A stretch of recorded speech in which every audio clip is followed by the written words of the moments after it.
चुनाव में सबसे महत्वपूर्ण होता है पीठासीन अधिकारी की डायरी। उसका फॉर्मेट आपके सामने है, इसको भरने का तरीका हम सीखेंगे। जैसा आप जान रहे हैं कि त्रिस्तरीय पंचायत निर्वाचन इस समय चल रहा है, उसमें पीठासीन अधिकारी की डायरी ही सबसे मुख्य होता है। उसमें चुनाव शुरू होने से लेकर और चुनाव समाप्त होने तक सभी इन्फॉर्मेशन को भरा जाता है। देखिए, सबसे पहले इसमें लिखा हुआ है सदस्य प्रधान ग्राम पंचायत, क्षेत्र पंचायत, जिला पंचायत सदस्य के निर्वाचन के संबंध में। विकास खंड का नाम, आप अपने विकास खंड का नाम भर देंगे, जो भी आपका विकास खंड है। मतदान का दिनांक, आप उस दिनांक को लिख देंगे जिस दिनांक में चुनाव हो रहा है। मतदान स्थल संख्या व नाम, मतदान स्थल जहाँ पर चुनाव हो रहा है उसकी संख्या और उसमें नाम भर देंगे। अगला देखिए, मतदान स्थल किस प्रकार के भवन में स्थित है, वो सरकारी है, अर्ध सरकारी है या निजी है या अस्थायी निर्माण है। उसके बाद देखिए, यदि जिला मजिस्ट्रेट के आदेश के अंतर्गत नियुक्त मतदान अधिकारी की अनुपस्थिति में आपके द्वारा नियुक्त मतदान अधिकारी का नाम और पता।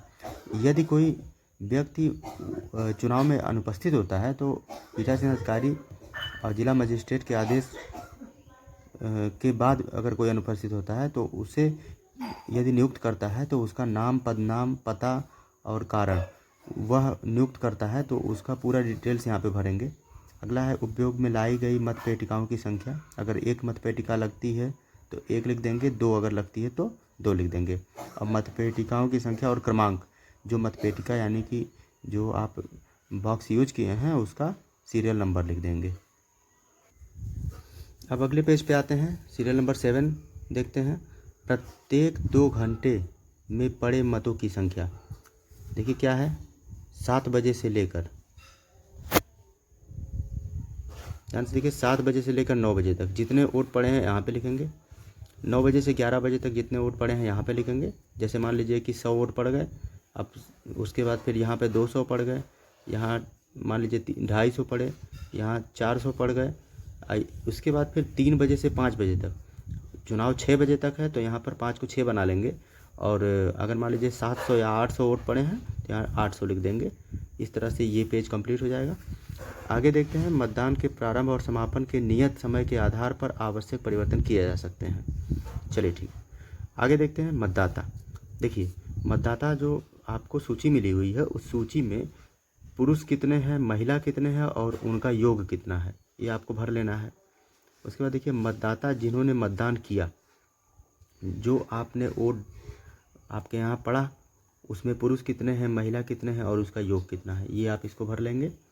अगला कॉलम देखिए, मतदान का प्रतिशत। यहाँ पर आप प्रतिशत निकाल लेंगे कि पुरुष का कितना प्रतिशत वोट पड़ा, महिला का कितना प्रतिशत वोट पड़ा और टोटल का कितना प्रतिशत वोट पड़ा, ये आप इसको भर देंगे। चलिए उसके आगे देखते हैं, सीरियल नंबर 9 में क्या है। मतदान के दौरान प्रत्याशियों और उनके अभिकर्ताओं की मतदान स्थल, सरकारी और सरकारी पर उपस्थिति, पद जिसके लिए निर्वाचन हो रहे हों। देखिए, सदस्य ग्राम पंचायत मतदान स्थल के अंतर्गत समस्त वार्डों से सम्मिलित। देखिए, निर्वाचन लड़ रहे प्रत्याशियों की संख्या इसमें भरना है आपको, सीधी सीधी बात है। अगर सदस्य, यहाँ पर आपके यहाँ चुनाव हो रहा है तो सदस्य की संख्या लिखना है कि कितने सदस्य आपके यहाँ चुनाव लड़ रहे हैं। प्रधान की ग्राम पंचायत के लिए कितने लोग प्रत्याशी कितने लड़ रहे हैं। अगला है क्षेत्र पंचायत सदस्य यानी बीडीसी, बीडीसी में कितने प्रत्याशी चुनाव में भाग ले रहे हैं। अगला है जिला पंचायत सदस्य में कितने लोग भाग ले रहे हैं, ये आप इस कॉलम में भरेंगे। उसके बाद प्रत्याशी उनके निर्वाचन अभिकर्ता और मतदान अभिकर्ता। देखिए, इसमें समझने वाली बात है कि प्रत्याशी क्या करता है कि अगर मान लीजिए कि जैसे जिला पंचायत है, प्रधान है, तो मान लीजिए एक ही गाँव में 3 बूथ 4 बूथ जितने बूथ बने हैं तो उसको मैनेज करने में दिक्कत नहीं होता है। बीडीसी का भी मैनेज करने में कोई दिक्कत नहीं होता। परंतु ये जिला पंचायत जो है इसमें बहुत सारे गांव होते हैं, तो एक प्रत्याशी अकेले कहीं सब जगह नहीं जा सकता। तो वो करता क्या है कि वो निर्वाचन अभिकर्ता बना देता है, 1 या 2। तो वो क्या करते हैं, 3 लोग हो जाते हैं तो कुछ जगह वो वेरीफाई कर देता है, कुछ जगह वो जो अब अपने निर्वाचन अभिकर्ता बना देते हैं वो वेरीफाई कर देते हैं। तो इसलिए इसमें उसकी संख्या लिखना है जो उन्होंने बनाए हैं। और उन लोगों के हस्ताक्षर आपको लिखित रूप से मिलेंगे, तो उस हस्ताक्षर से मिलान करके तभी आप मतदान अभिकर्ता को आईडी देंगे। हस्ताक्षर का मिलान जरूर कर लेंगे, नहीं तो उससे दिक्कत आ सकती है। जैसे ये प्रत्याशी का हस्ताक्षर आपको मिलेगा, उसके बाद निर्वाचन अभिकर्ता का हस्ताक्षर आपको मिलेगा। आप दोनों में से यदि हस्ताक्षर हैं तो उसकी संख्या यहाँ पे लिख देंगे कि प्रधान के कितने निर्वाचन अभिकर्ता बनाए, एक बूथ पर एक ही बनेगा। बीडीसी के कितने निर्वाचन अभिकर्ता बनाए, एक बूथ पर एक ही बनेगा, और ये भी एक बनेगा। यानी कि अगर 4 बूथ है तो 4 बनेगा, 3 बूथ है तो 3 बनेगा। अलग अलग बूथ पर एक एक एजेंट हमें बनाने हैं। 10वां नंबर है नेत्रहीनता तथा शारीरिक असमर्थता से ग्रस्त ऐसे मतदाताओं की संख्या जिन्हें मतदान में सहायता दी गई हो। जैसे कोई नेत्रहीन या कोई विकलांग व्यक्ति है तो उन लोगों की संख्या हमको बतानी है कि जिनके साथ कोई और व्यक्ति गया।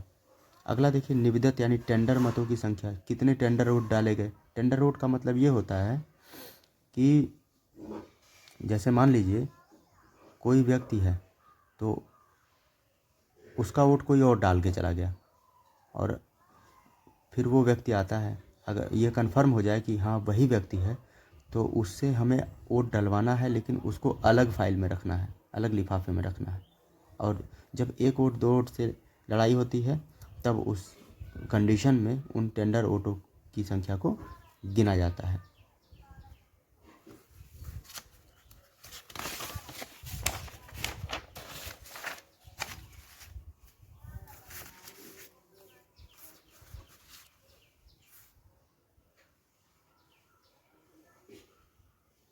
अगले पर चरण में आप देखते हैं 13 नंबर, यदि मतदान स्थगित करना पड़ा तो ऐसे मतदान की अवधि विस्तृत विवरण अलग से संलग्न करें।